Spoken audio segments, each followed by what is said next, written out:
Welcome everyone to Delivery for Business Unusual. My name is Edwin Cardoso and I have my partner here with me, Ziyad Mohamed. Ziyad, how you doing? Good, Edwin. How are you? Good to be Uh, here and good to see you. I am good, thank you. Good to see you too.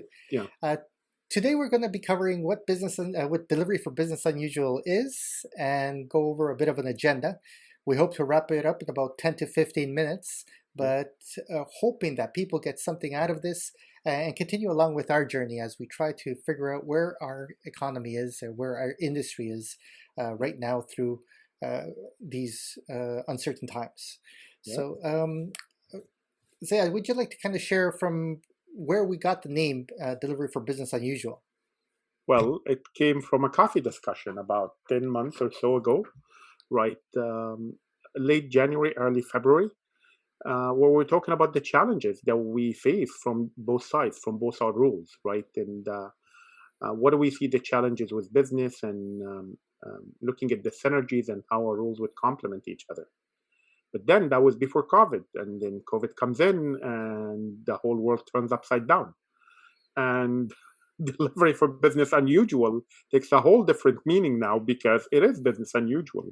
In Yes. reality, I mean, the word is really business unusual now. Yeah. So this is how this idea came in, and we Yes, wanted to share ideas, bounce ideas against each other, and see how we can share this with the community, our community.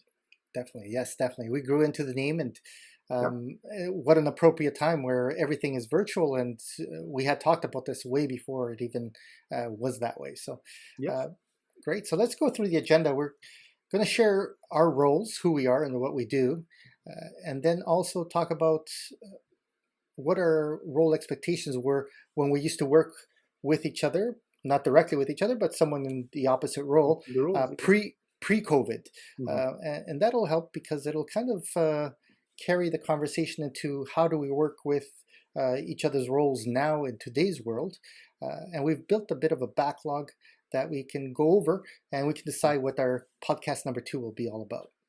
Sure. Okay, shall we start with that? Sure. Okay, sir. Sounds like a plan. The first part is discussing each other's roles. Did you want to go first, or shall I? Please go ahead. Oh, thank you. Okay, My so I'm a pleasure.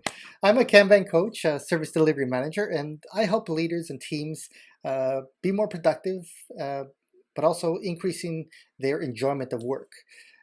Originally, our discussion was that the economy was getting fast, that there was so much demand on developers, and a pressure on the agile coaches to kind of do something about that. And then with COVID hitting, it kind of even expanded it because now we were virtual. We weren't able to have those one-to-one relationships with developers. So I work in IT groups mostly. But since then, I've kind of gone into coaching and mentoring teams where now we're talking about marketing, logistics, audit, transportation, individuals who have kind of tapped me on the shoulder asking for how we can help their industry too. Um, Traditionally speaking, Kanban has been seen, in my point of view, as an operations team, something that can help them kind of be more productive because they get requests from everywhere. But today I'm seeing that uh, pretty much the world is looking at Kanban as, hey, maybe this can help our processes, our development to move faster also. So it's kind of opening up the eyes of the world that way. So that's me. How about yourself? Indeed, thank you. So in my current role, I'm a technical director. But then, if I would sum up my role, it's technical delivery, right, to organization. Whether that being cloud solution, infrastructure solution, client solutions, work from home, office technology, whatever that is. Basically, business enablement technology, right, that allow business to do the work, right, end to end. Um, and again, as you said, and I like what you said in the beginning about how we rule help optimize and get people to maybe enjoy what they do a little bit because um, being in IT is usually stressful because of the requirement that I usually put on IT. There is a lot of expectation. A lot of businesses, whether they understand this or not, everything runs on IT right now. So Yeah. your core business might not be IT, but if you take IT out of the picture, you really cannot do right your function. So what you do helps a lot, Kanban, and I've been a fan for Kanban for quite some time because it is the closest agile methodology that really applies to what I do, right? But then it's also a way of thinking, and this is where it's good to see that other parts of the business is also looking at adapting this. One of the biggest challenge that we usually have is, okay, so the business leadership wants to go agile, and in our case, let's do Kanban. Okay, perfect. I want to do that, and I see a lot of benefits to it. But then the mindset is still rooted in SSADM or waterfall. Nothing wrong with waterfall, but I mean, it's the oldest in terms of delivery. You cannot really do it both ways. You cannot ask people to do Kanban while you're still thinking about it from a structured perspective, right? I'm not saying that there is no structure in Kanban, but it's a different structure. Right. And again, this is where you really help a lot. Now, after COVID, things became even more fluid, right? There are more challenges, there are more pressure on people. Businesses are worried about bringing in more people to help. So you end up now even working more. When you work virtually, really the boundaries between your personal and work life really blurs out, right? So it is even more challenging. True. True. Yeah. Definitely. Well, that leads perfectly into our next question because we were looking at what are the expectations that, let's say, an agile or a Kanban coach would have on a technical director when you go into a company, because there's always those conversations when you start with Yeah. somewhere new, and vice versa. Also, you're a technical director and you want someone who has a proper frame of mind that kind of is parallel to yours, so that way you can help the company move forward. Did you want to answer that question first? What did you expect from an agile coach or a Fair enough. Kanban So coach? I've been talking, so let me.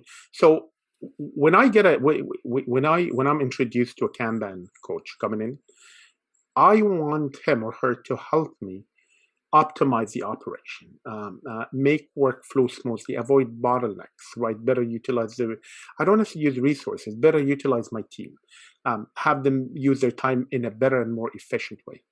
But then I also want him to communicate this to business, right?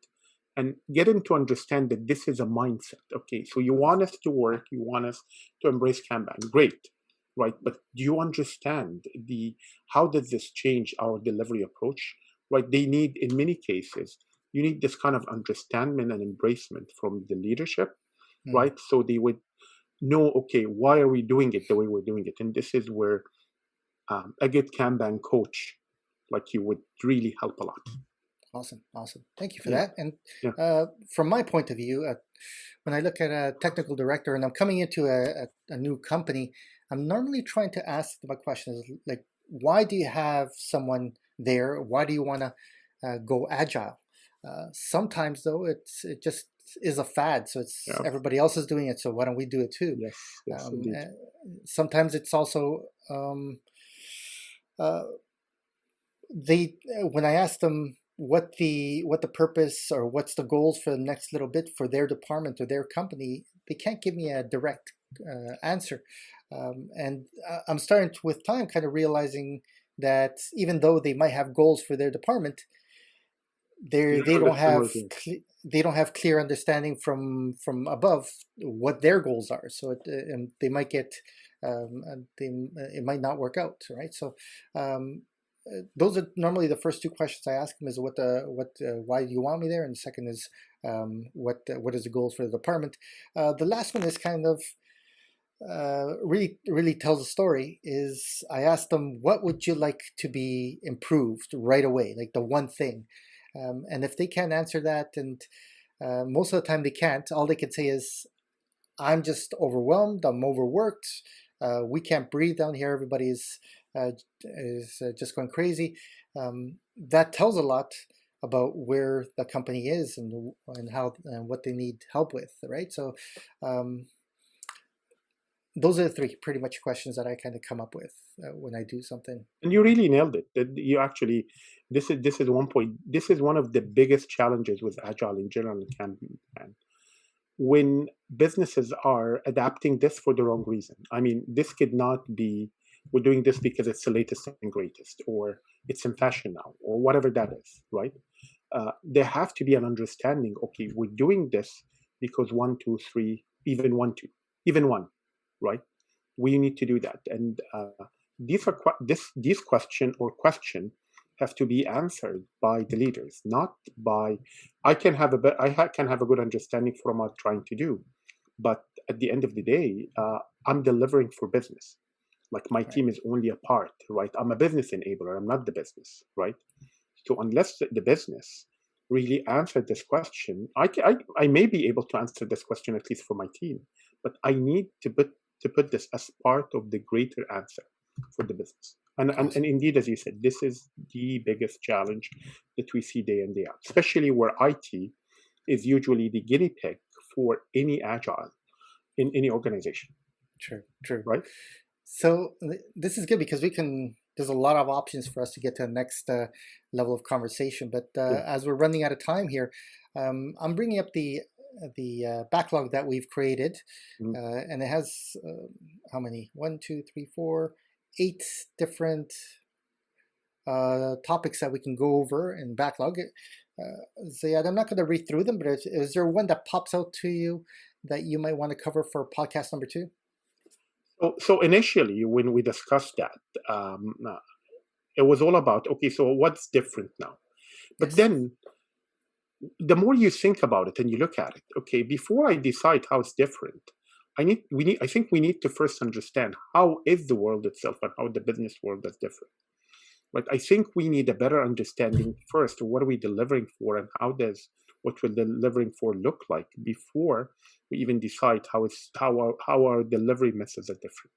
So I think a good starting point for us is kind of come to an agreement on how does the new world look like. We keep talking about, going back to normal, although we almost know right now that the normal that lives in our minds doesn't really exist anymore. There's a new normal that's being shaped right now. How does this new normal, or how do we think that this new normal look like? So we can start thinking, okay, so how do we deliver for this new normal? True. I So think that would be a good starting point. perfect. So our next podcast will be on just the new world that exists before we actually cover how we resolve it or how we a solution for it. So Yep. that makes sense. I agree with that. So as we're wrapping up, was there anything else you want to say before our time expires? We would definitely love to hear from our audience. Their feedback would only enrich this discussion. I think we will do our best to answer the question and listen to the suggestions about what would you like to hear. At the end of the day, we're doing this because we want to share ideas and try and enrich our community. Definitely, definitely. It gives us an opportunity to discuss and banter about Yeah, how we look at the world from different viewpoints, but at the same time, we're giving back to the community in doing so. yeah, So that's yeah, great. indeed. So yeah, if there's any questions or any comments, please share because we can add them to the backlog. But besides that, I just want to thank you, Ziyad, for making the time today. I know Thank you had you. a busy day. Thank you very much. Been a pleasure. It was a pleasure being here and being with you, though. Thank you very Thank much. you. Thank you so much. Nice. So I'm just signing off and thank you everyone for joining us for Delivery for Business Unusual. Enjoy your Thank day. you. Thank you very much. Enjoy.